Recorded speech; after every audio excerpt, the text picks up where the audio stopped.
Let's go into real-life examples, and let's start with there is. Real life, please. There is a message for you. One message. Singular. Present. There it is. There's something I need to tell you. One thing, one moment, one truth that needs sharing. There is a problem with the plan. One problem. Specific. Real. We need to talk about it. Feel how each of those sentences is pointing at one thing? It's like a finger pointing at a single object. There is that one thing. Now, there are. There are 3 emails in your inbox. 3. Countable. Separate. Plural. There are.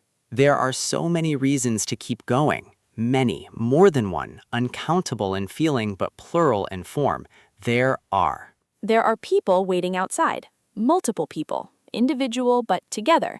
There are. And now contrast pairs, because contrast is where meaning becomes real.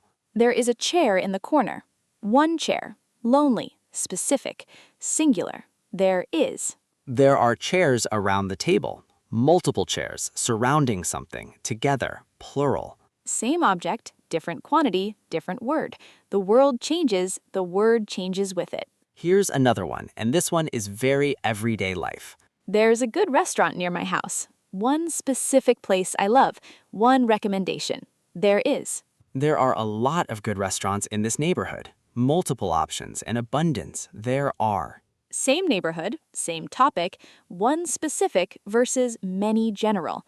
Is versus are. Now, here is something important that a lot of learners wonder about, and I want to address it directly because it comes up all the time. What about there is with a list? What if you're describing multiple things, but you start the sentence before you've listed them all? Great question, and here's the honest, real-life answer.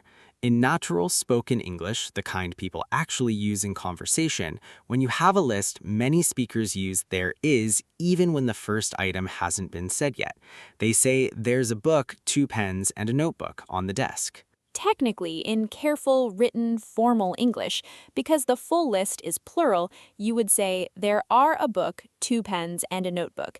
But in everyday speaking, theirs is everywhere. You will hear it constantly. So which one do you use? Here's the most honest guidance we can give you. In speaking, especially casual, everyday conversation, theirs for a list is completely normal and natural.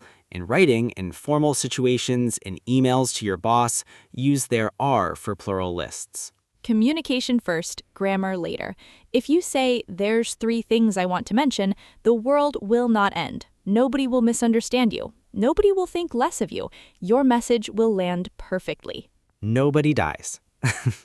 Nobody ever does.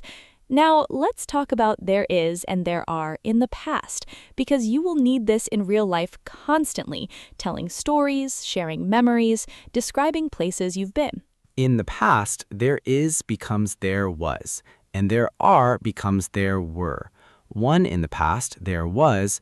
Many in the past, there were. Real life examples, and let's make them feel like real memories, not textbook sentences. There was a small bookshop on that street when I was a child. It's gone now, but once it was there. One bookshop. There was. There were so many stars last night. A memory of looking up.